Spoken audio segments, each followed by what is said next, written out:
വന്ന് കണ്ടതിൽ വളരെ സന്തോഷം. ഇന്ന് ഞാൻ ചെയ്യാൻ പോണത് ഒരു സ്ക്വിഡ് ക്രിസ്പി ഫ്രൈ ആണ്, അതായത് കൂന്തൽ ഫ്രൈ. അപ്പോൾ സീ ഫുഡ് ഇഷ്ടപ്പെടുന്ന ഒരുവിധം ആൾക്കാർക്കും ഏറ്റവും ഇഷ്ടപ്പെട്ട ഒരു സാധനമായിരിക്കും കൂന്തൽ ഫ്രൈ. വളരെ ഈസി ആയിട്ട് ചെയ്യാൻ പറ്റുന്നതാണ്. ഞാനതിന് വേണ്ടിയിട്ട് ഒരു 6 പീസ് കൂന്തൽ റിങ്സ് എടുത്തിട്ടുണ്ട്, സ്ക്വിഡ് റിങ്സ്. പിന്നെ ഒരു 1.5 tablespoon all purpose flour മൈദമാവ് എടുത്തിട്ടുണ്ട്. പിന്നെ കുറച്ച് മുട്ട, ഒരു ഫുൾ മുട്ടയില്ല, അതിൻ്റെ ഒരു കാഭാഗം ഉണ്ടാവുള്ളൂ. പിന്നെ ഇതെൻ്റെ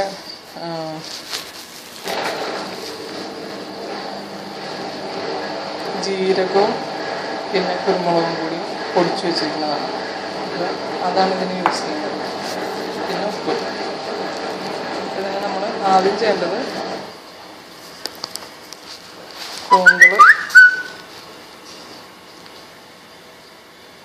കൂന്തൽ നമ്മൾ എഗ്ഗിൽ ഡിപ്പ് ചെയ്യാം.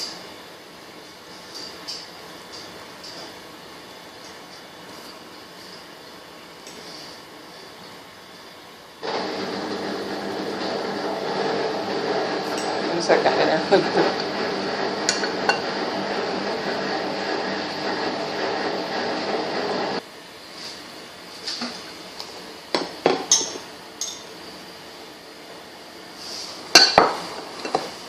കൂന്തൽ എഗ്ഗിൽ നന്നായിട്ടൊന്ന് മുങ്ങാനായിട്ട് ഞാൻ വെച്ചിട്ടുണ്ട്. ഇനി ചെയ്യേണ്ടത് പൊടിയിലേക്ക് ആവശ്യത്തിന് ജസ്റ്റ് ഫ്ലേവറിനാണ്.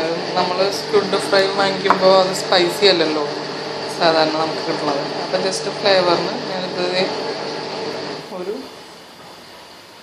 മണം കിട്ടാൻ വേണ്ടി മാത്രം 2 പിഞ്ച് ഇതിട്ടിട്ടുണ്ട്. കുരുമുളകും ജീരകവും പൊടിച്ച് വെച്ചിട്ടുണ്ട്. ഞാനിതൊന്ന് ഇളക്കട്ടെ.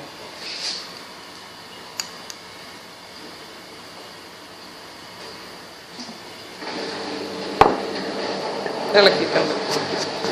ഇനി ഇതിലേക്ക് ചെയ്യാൻ പോണത് ഈ കൂന്തൽ ഇതിന്ന്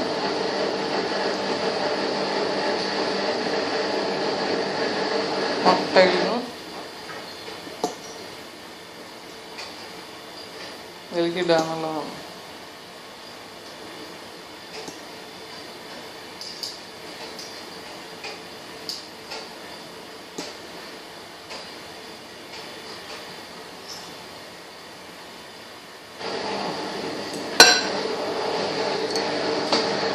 നമ്മൾ ഉപ്പിട്ടിട്ടില്ല, ഫ്രൈ ചെയ്തതിന് ശേഷമാണ് ഉപ്പിടുക. ഇനി ചെയ്യണതാണ് ഏറ്റവും നമ്മൾ ശ്രദ്ധിക്കേണ്ട കാര്യം. നമ്മൾ കൈ കൊണ്ട് ആക്കാതെ ഇങ്ങനെ വേണം ആക്കാനായിട്ട്, മിക്സ് ചെയ്യാനായിട്ട്.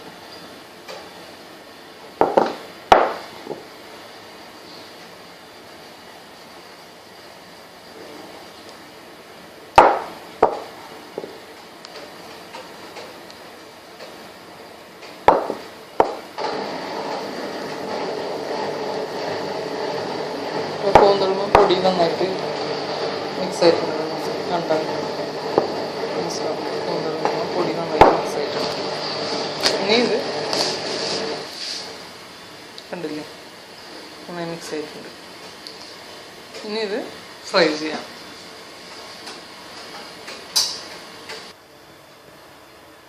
എണ്ണ നല്ലപോലെ ചൂടായിട്ടുണ്ട്. ഫ്രൈ ഇങ്ങനത്തെ ഡീപ്പ് ഫ്രൈ എല്ലാം നന്നായിട്ട് ചൂടായിട്ടാണല്ലോ നമ്മൾ ഫ്രൈ ചെയ്യുക. ഞാൻ കൂന്തൽ ഇടാൻ പോവാണ്.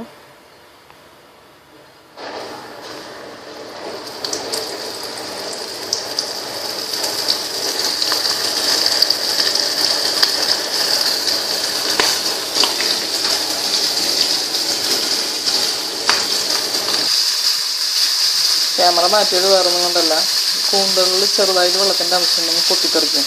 അപ്പോൾ അതുകൊണ്ടാണ് ക്യാമറ മാറ്റിയിട്ടിട്ടത്.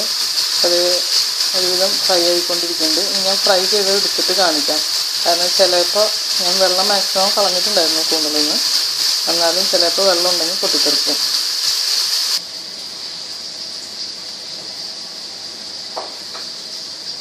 അപ്പോൾ കൂന്തൽ ഫ്രൈ റെഡി ആയിട്ടുണ്ട്. നല്ല ക്രിസ്പിയാണ്. ഇനി ഞാൻ ഇതിൻ്റെ മുകളിലേക്കാണ് ഉപ്പ് ഇട്ട് കൊടുക്കാൻ പോകുന്നത്. ചെറുതായിട്ട് ഉപ്പ് എടുത്തിട്ട് ഇതിൻ്റെ മുകളിലേക്ക് ഇട്ട് കൊടുക്കാം. ഒരു ടിപ്പ് പറയാനുള്ളത്, കൂന്തൽ ഇങ്ങനെ വറക്കുമ്പോൾ എൻ്റേത് സ്ഥിരമായിട്ട് പറ്റിയിരുന്നൊരു കാര്യമാണ് പൊട്ടിത്തെറിക്കുക എന്നുള്ളത്. അതിൽ വെള്ളം എങ്ങനെയൊക്കെ നമ്മൾ വാഴാനായിട്ട് വെള്ളം വാർന്നു പോകാൻ വേണ്ടിയിട്ട് പാത്രത്തിലൊക്കെ വെച്ച് കഴിഞ്ഞാലും കൂന്തലിൽ വെള്ളം ഉണ്ടാവാറുണ്ട്. അപ്പോൾ അതിന് വേണ്ടി ഇപ്പം ഞാൻ കഴിഞ്ഞ ദിവസം ചെയ്തപ്പോൾ കൂന്തൽ നേരാക്കി, അപ്പോൾ വാങ്ങിച്ച അത്രയും കൂന്തൽ നേരാക്കി ഫ്രിഡ്ജിൽ വെച്ചു. നേരാക്കി ഫ്രിഡ്ജിൽ വെച്ചപ്പോൾ അത് ഫ്രിഡ്ജിൽ വെച്ചതെന്നാണ് ഇപ്പോൾ ഇത് കുറച്ചെടുത്തിരിക്കുന്നത്. അപ്പോൾ ഞാൻ ആദ്യമായിട്ട് പൊട്ടിത്തെറിക്കാണ്ട് കൂന്തൽ എനിക്ക് ഫ്രൈ ചെയ്യാൻ പറ്റി. അപ്പോഴാണ് ഒരു കാര്യം മനസ്സിലായത്, ഫ്രിഡ്ജിൽ വെക്കുമ്പോൾ കൂന്തലിൻ്റെ ഉള്ളിലുള്ള എക്സസ് വാട്ടറൊക്കെ ഊർന്ന് താഴോട്ട് വരും. അപ്പോൾ അതും ഈ പീസുകൾ ഒട്ടും വെള്ളമില്ലാണ്ട് നല്ല പീസ് മാത്രമായിട്ട് വെള്ളം ഇല്ലാണ്ടിരിക്കും. അപ്പോൾ നമുക്ക് ഇങ്ങനെയുള്ള ക്രിസ്പി ഫ്രൈ ചെയ്യുമ്പോൾ ഒട്ടും തന്നെ പൊട്ടിത്തെറിച്ചില്ല. അപ്പോൾ ഇന്നലെ കഴിഞ്ഞ ദിവസങ്ങളിൽ ഞാൻ ട്രൈ ചെയ്തപ്പോഴൊക്കെ പൊട്ടിത്തെറിച്ചിരുന്നത് ഇങ്ങനെ ചെയ്യുമ്പോൾ നമ്മൾ സാധാരണ ഈ ഓട്ടുള്ള വറുത്തതിലാണല്ലോ വെള്ളം വാർന്നു വയ്ക്കുക. അപ്പോൾ അങ്ങനെ വെക്കുന്നതിനേക്കാളും ഏറ്റവും ഈസി ആയിട്ട് ഇതൊരു ടിപ്പാണ്. നിങ്ങളിങ്ങനെ ഫ്രൈ ചെയ്യുമ്പോൾ പൊട്ടിത്തെറിക്കുന്നുണ്ട് എന്നുള്ള അങ്ങനത്തെ പ്രോബ്ലം വരുന്നവർ ഇങ്ങനെ ചെയ്താൽ മതി. ഫ്രിഡ്ജിൽ നേരാക്കിയിട്ട് ഒരു അരമണിക്കൂറെങ്കിലും വയ്ക്കുക. അരമണിക്കൂറെങ്കിലും വച്ചതിന് ശേഷം അതിൽ നിന്ന് എടുത്തിട്ട് നമ്മൾ ഇതേപോലെ ഫ്രൈ ചെയ്യാം. അപ്പോൾ ഒട്ടും തന്നെ പൊട്ടിത്തെറിക്കാണ്ട് നമുക്ക് സേഫായിട്ട് സാധനം വറുത്തെടുക്കാൻ പറ്റും. ഇത് നല്ല ക്രിസ്പിയാണ്, മുറുക്ക് പോലെ നല്ല ക്രിസ്പിയാണ്, നല്ല ടേസ്റ്റുമാണ്. ഉപ്പ് നിങ്ങളുടെ ആവശ്യത്തിന് മുകളിൽ സ്പ്രിങ്കിൾ ചെയ്ത് കൊടുക്കുക. Thank you so much.